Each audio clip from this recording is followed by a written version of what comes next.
If you've ever looked around and wondered how people are paying for their lives, you're not crazy. You see friends buying nice houses, taking trips every few months, driving new cars, and somehow they don't seem stressed or overworked. On social media, at work, even in your own circle, it can feel like everyone else figured money out. And you didn't. Backhand index pointing right, quick favor before we go deeper. If this question has ever crossed your mind, hit the like button. It helps the video reach more people who feel the same way. And if you want honest, realistic money conversations like this, go ahead and subscribe. But here's the truth most people don't talk about.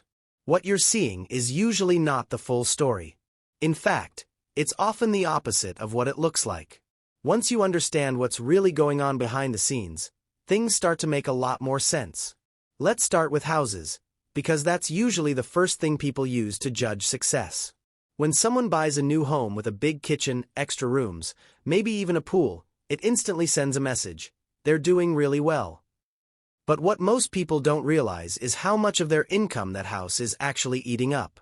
Many first-time homeowners spend close to 40% of their gross income just on the mortgage. That's before taxes. After taxes and deductions, the portion of their real paycheck going to housing is even higher. So someone making around $80,000 a year might be spending roughly $2,700 every single month on housing, while taking home maybe $5,300 total. That leaves far less room to breathe than it appears. From the outside, it looks like wealth. From the inside, it often feels tight, stressful, and limiting. If you've ever felt behind because you didn't rush into buying a house, pause here for a second. You may have actually protected your freedom without realizing it.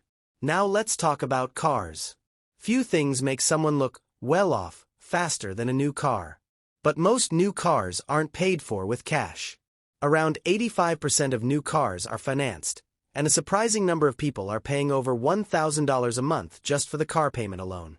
If someone earns $60,000 a year, a $1,000 monthly car payment can take up more than 20% of their income. And that's before insurance, fuel, repairs, and maintenance. So when you see someone driving a shiny SUV, it doesn't necessarily mean they're rich. It often means they've chosen to dedicate a large part of their income to that one thing. Backhand index pointing right. If this is starting to change how you see money and lifestyle, drop a comment and say, perspective. I read every single one. Now let's talk about income itself. A lot of people assume most adults are earning huge salaries. In reality, the median full-time income in the US is just over $60,000 a year before taxes. Once you subtract taxes, housing, transportation, and basic living costs, there's often not much left. Many lifestyles that look expensive are actually built on careful budgeting, debt, and trade-offs, not massive paychecks. Net worth tells an even clearer story. For people under 35, the median net worth is under $40,000. For those in their late 30s and early 40s, it's around $135,000. Even people in their late 40s and early 50s average under $250,000. That money is usually tied up in homes and retirement accounts. It's not sitting around ready to be spent. If this surprises you, you're not alone. This is why comparing your life to what you see online can be so misleading. Another hidden factor is living arrangements. About 1/3 of adults between 18 and 34 live with their parents. When someone doesn't pay full rent or shares major expenses, they suddenly have more room in their budget. That can make their lifestyle look impressive, even if their income isn't high. And that's not a bad thing. In many cultures, this is normal and smart. But it explains a lot. Backhand index pointing right. If you're living with family to get ahead financially, don't let anyone shame you. You're playing a long game. Then there's investing. Yes, many people have money in the stock market. But a lot of them invested once and stopped. Small, inconsistent investments don't magically create wealth. Having an account isn't the same as building momentum. Parental support is another piece people don't like to talk about.